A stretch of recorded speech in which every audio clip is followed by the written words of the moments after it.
Hello viewers, আসসালামু আলাইকুম। এই প্রথম এই দাড়িকুশি অঞ্চলের আমার যে আদর্শ চাষি একজন আছে, ওনার নাম হচ্ছে নাহারুল ভাই।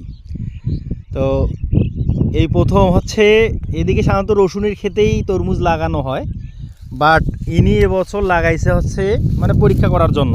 এই অঞ্চলে যেহেতু একদম নিবড় তরমুজের আবাদ করা হয় না, তাই তো ভাই নাকি? হ্যাঁ হ্যাঁ, নিবড় তরমুজের আবাদ হয় না তো ভাই, কোনো বছর নিবড় তরমুজের আবাদ মানে হয় না এই অঞ্চলে হয় না, আমার দেখা মতো হয় না আর কি। তো ইনি এই প্রথম মানে চালু করলো আর কি, যে দেখা যাক আল্লাহ ভরসা, যে রসুন ছাড়াই 10 কাঠা জমিতে ইনি কতটুকু জমি ভাই? 10 কাঠা জমিতে নারুল ভাই আমাদের এই জামাল সিডের এলিজা 786, হ্যাঁ, এই তরমুজটা উনি লাগিয়েছে।